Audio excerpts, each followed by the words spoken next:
Hello students, আহিল HS 2024 admit card. তো admit কাৰ্ডখন দেখুৱাৰ মূল উদ্দেশ্য হৈছে যে বহুতো ছাত্ৰ ছাত্ৰীয়ে কি কৰে এক্সামত গৈ ভুল কৰি দিয়ে। কিছুমান লিখাতে হওক বা কিছুমান ৰুল ৰেগুলেশ্যনৰ ক্ষেত্ৰতে তেওঁলোকে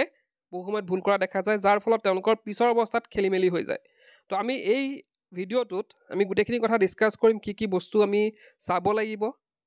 এক্সামত গৈ, কি ৰুল ৰেগুলেশ্যন মানি চলিব লাগিব, গোটেইখিনি কথা ডিছকাছ কৰিম। তো প্ৰথমতে দেখা পাইছে তোমালোকে এডমিট কাৰ্ডখন স্ক্ৰীনত। তো ইয়াতে চাবা বস্তুখিনি। তো এডমিট কাৰ্ডৰ নেম এইবিলাক মই হাইড কৰি দিছোঁ বাৰু। তো ইয়াত চোৱা তোমালোকৰ নেম থাকিব, তাৰপিছত চন ডটাৰৰ মানে তোমাৰ ফাদাৰৰ নাম থাকিব, ৰোল নম্বৰ থাকিব, তলতে ৰেজিষ্ট্ৰেশ্যন নম্বৰ থাকিব। এতিয়া ইয়াতে বুজিবলগীয়া কথা এটা আছে। ৰেজিষ্ট্ৰেশ্যন নম্বৰৰ লগতে চোৱা ছেশ্যন কি দিয়া হৈ আছে 2021 2022। এতিয়া তোমালোকৰ যোনখন কপি দিয়া হ'ব সেই কপিত তোমালোকৰ এই যে ৰেজিষ্ট্ৰেশ্যন নাম্বাৰটো ভৰাব লাগিব, লগতে সেই ৰেজিষ্ট্ৰেশ্যন ইয়েৰটো ভৰাবলৈ আহে।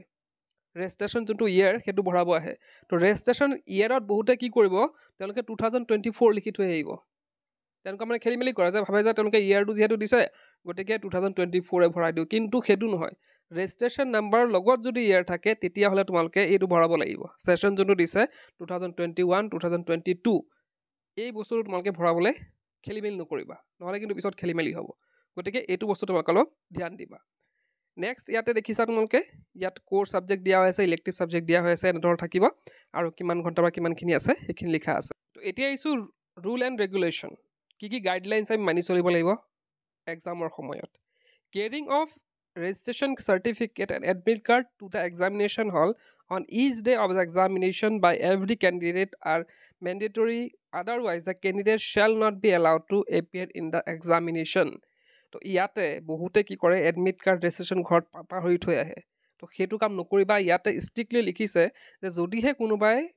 মানে যিকোনো এক্সামত, প্ৰত্যেকটা এক্সামত আনিব লাগিব, কি আনিব লাগিব, এডমিট কাৰ্ড ৰেজিষ্ট্ৰেশ্যন কাৰ্ডটো সদায় আনিব লাগিব। যদিহে কোনো নানে তেওঁলোকক এক্সামত বহিব দিয়া নহ'ব। নেক্সট পইণ্টটো চাবা, নেক্সট পইণ্টটো আকৌ বল্ড কৰি দিছে, ইম্পৰ্টেণ্ট পইণ্ট সেইটো। Carrying of mobile phones, electronic devices and any printed on handwritten materials other than the registration certificate and admit card to the examination hall are strictly prohibited. তো ইয়াতে কি কৈছে, mobile ফোনৰ কথাটো direct লিখি দিছে ইয়াতে, মোবাইল ফোন নিব নোৱাৰিব। কোনো ধৰণৰ ইলেক্ট্ৰনিক ডিভাইচেছ নিব নোৱাৰিব। Any printed and hand written materials, যিকোনো ধৰণৰ প্ৰিণ্টেড মেটেৰিয়েলছক মানে প্ৰিণ্ট কৰা আৰু টাইপ কৰা হওক, বা হেণ্ড ৰিটেন বা হাতেৰে লিখা, মানে ইয়াতে ইনডাইৰেক্টলি কি কোৱা হৈছে, নকলৰ কথাই কোৱা হৈছে। তো কোনোবা যদি নকল নিয়ে সেইখিনি মানে তাত লৈ যাব নোৱাৰিব। কি লগত থাকিব, অকল ৰেজিষ্ট্ৰেশ্যন আৰু এডমিট কাৰ্ডখন, মানে ৰেজিষ্ট্ৰেশ্যন কাৰ্ড আৰু এডমিট কাৰ্ডৰ বাহিৰে যিকোনো প্ৰিণ্টেড বা হেণ্ড ৰিটেন কোনো ধৰণৰ কাগজ ছাত্ৰ ছাত্ৰীসকলে লগত লৈ যাব নোৱাৰিব, লগতে মোবাইল ফোন আৰু ইলেক্ট্ৰনিক গেজেট আৰু ষ্ট্ৰিক্টলি প্ৰহিবিটেড, একদম খুব ষ্ট্ৰিক্টলি মানা কৰা হৈছে এইখিনি নিবলৈ। নেক্সট পইণ্টটো চোৱা, each candidate shall write his her roll number, registration number, subject and stream in the specified spaces on the cover page of the answer script distinctly, but not his her name or the name of his her school college. The serial number of additional sheet used must be written on the specified space. ইয়াতে চোৱা কি কৈছে যে কেণ্ডিডেটসকলে গৈ পেলাই তাত যোনখন মানে বহি দিয়া হ'ব মেইন কপি, তাত কি লিখিব লাগিব, ৰোল নাম্বাৰ লিখিব লাগিব। সেইখন মই দেখাম বাৰু তোমাক কেনেকৈ লিখিব লাগে। ৰোল নাম্বাৰ লিখিব লাগিব, ৰেজিষ্ট্ৰেশ্যন নাম্বাৰ লিখিব লাগিব, ছাবজেক্ট কি আছে লিখিব লাগিব, আৰু ষ্ট্ৰীমটো কি সেইটো লিখিব লাগিব। কিন্তু তাত কোনো ধৰণৰ নাম লিখাৰ তাত জেগা নাথাকিব, আৰু তোমালোকৰ নাম লিখিবও নালাগে তাত। নে নাম লিখিব লাগিব, নে লিখিব লাগিব তোমালোকৰ স্কুল বা কলেজৰ নামো তাত লিখিব নালাগে। এতিয়া ইয়াতে the serial number of additional sheet use must B written on the specified space. ইয়াত চোৱা,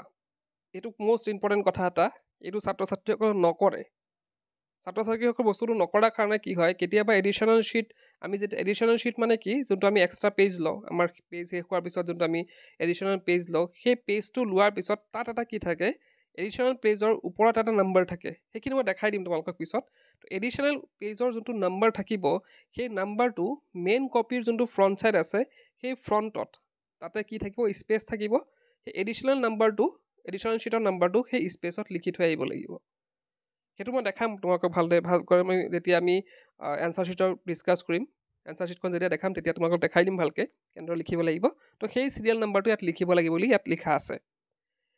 পিছৰ পইণ্টটো same the candidate must sign on the photo based attendance sheet date wise and subject wise তো ইয়াতে কি কৈছে প্ৰত্যেক দিনাখন কি হ'ব এটেণ্ডেঞ্চ লোৱা হ'ব তোমালোকৰ মানে কোন এবচেণ্ট আছে কোন প্ৰেজেণ্ট আছে সেইখিনি চাবলৈ এখন প্ৰেজেণ্ট তোমালোকৰ এটা কি থাকিব ফটো বেছ এটেণ্ডেঞ্চ থাকিব মানে এটেণ্ডেঞ্চ এখন শ্বীট তোমালোকৰ তালৈ লৈ আহিব আৰু তোমালোকে তাত চাইন কৰি দিব লাগিব তাত তোমালোকৰ নিজৰ নিজৰ ফটোও থাকিব তাত নামটো ফটো তোমালোকৰ নামটো থাকিব লগতে ফটো থাকিব তো সেইখিনিত তোমালোকে কি কৰিব লাগিব সদায় এটেণ্ডেঞ্চ দিব লাগিব তো ইয়াতে তলত দিছে he she also' put the answer script serial number to the specified portion of the attendance sheet তো ইয়াতে আৰু এটা কথা কি কৈছে যে তোমালোকৰ এটেণ্ডেঞ্চ শ্বীটটোত যিটো ল'ব লাগিব সেই এটেণ্ডেঞ্চ শ্বীটত তোমালোকৰ যোনখন মেইন বহী আছে সেই মেইন বহীৰ ওপৰত এটা নম্বৰ দিয়া থাকিব চিৰিয়েল নম্বৰ থাকিব সেই চিৰিয়েল নম্বৰটো তোমালোকে তাত লিখিব লাগিব এই এটেণ্ডেঞ্চ শ্বীটত তো নেক্সট পইণ্টটো দিছে the candidate must sit on his her allotted seat his her examination shall liable to be cancelled if he she sits at the place not assigned to him her ইয়াতে important point এটা কৈছে যে তাততো আমাৰ থাকে আমাৰ তাত মানে নাম্বাৰ থাকিব কাৰ কি নাম্বাৰ ৰোল নাম্বাৰ ৱাইজ তাত বহিব দিব তো কথাটো হ'ল ৰোল নাম্বাৰ ৱাইজ যেতিয়া বহিব দিব কোনোবাই কি হয় কলেজ বা স্কুলত দেখা পাওঁ বহুতে কি কৰে নিজৰ ছিটৰ পৰা আঁতৰি পেলাই বেলেগ এটা ছিটত বহি যায় কিন্তু যদি ফাইনেলৰ সেইটো কাম কৰে তেওঁলোকক কি কৰিব দিয়া নহ'ব তেওঁলোকক মানে পৰীক্ষা দিয়া নহ'ব মানে পৰীক্ষাটো তেওঁলোকৰ কেঞ্চেল কৰা বাতিল কৰা হ'ব যদি তেওঁলোকে নিজৰ ছিটৰ পৰা বেলেগৰ ছিটত বহে মানে নিজৰ ছিট এৰি পেলাই বেলেগ ছিটত বহে তো এতিয়া হয়তো বহুতৰ প্ৰশ্ন উঠিছে যে তেওঁলোকে কেতিয়ালৈ গম পাব যে মই বেলেগ ছিটত বহি আছোঁ তো তেওঁলোকৰ গম পোৱাৰ এটা মেথড কি আছে তেওঁলোকে যেতিয়া এটেণ্ডেঞ্চ শ্বীটখন তোমালোকক চাইন কৰাব আহিব তেতিয়া এটেণ্ডেঞ্চ শ্বীটখন কিন্তু একদম চিৰিয়েলিকৈ থাকে তোমালোকৰ যিহেতু যেনেকৈ ছিট প্লেন থাকে ঠিক তেনেদৰে কি কৰা হয় এটেণ্ডেঞ্চ শ্বীটখনো চিৰিয়েলি থাকে তো যেতিয়া এটেণ্ডেঞ্চ শ্বীটখন চাইন কৰাব আহিব যেতিয়া তোমালোকে দেখা পাব যে তোমালোকৰ নেক্সট ছিটটোত নাই ধৰা তোমালোকৰ ৰোল নাম্বাৰ ধৰা 3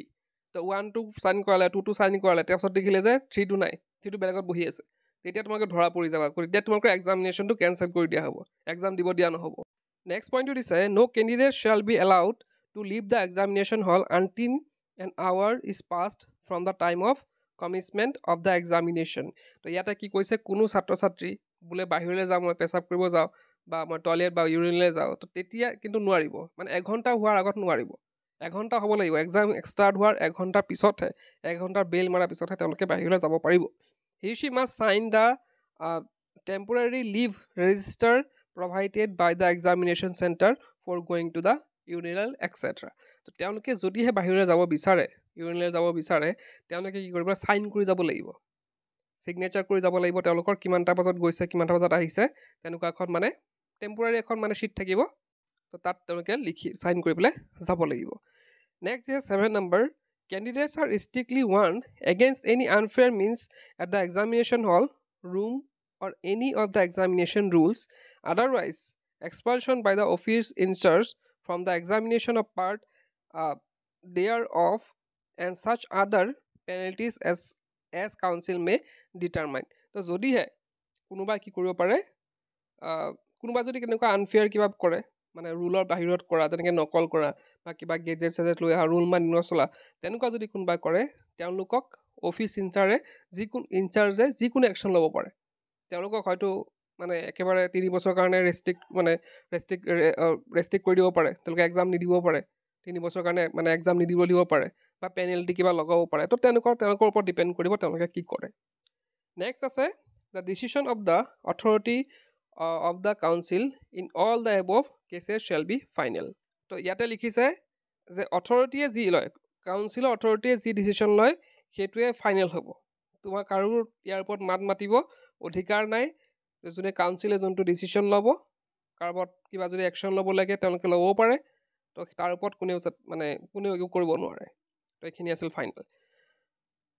তো এইখিনি আছিলে HS 2024 ফাইনেলৰ মানে হায়াৰ ছেকেণ্ডেৰী ফাইনেলৰ আমাৰ কিছুমান ৰুল আৰু ৰেগুলেশ্যন কিছুমান গাইডলাইন তো এইখিনি এডমিনৰ পিছত আছে তোমালোকে পঢ়ি ল'ব পাৰা বা বহুতে হয়তো এইখিনি নপঢ়াৰ কাৰণে বহুত দিগদাৰ হয় তেওঁলোকৰ পিছৰ অৱস্থাত গৈ তো মই ৰিকুৱেষ্ট কৰিম তোমালোকে ভিডিঅ'টো শ্বেয়াৰ কৰিবা যিসকলে HS দিবলৈ গৈ আছে তেওঁলোকৰ বাবে খুবেই ইম্পৰ্টেণ্ট এইখিনি কথা জনা তো এইখিনি আছিলে তো আজিৰ ভিডিঅ'তে ইয়াতে শেষ কৰিলোঁ Keep watching, you can learn.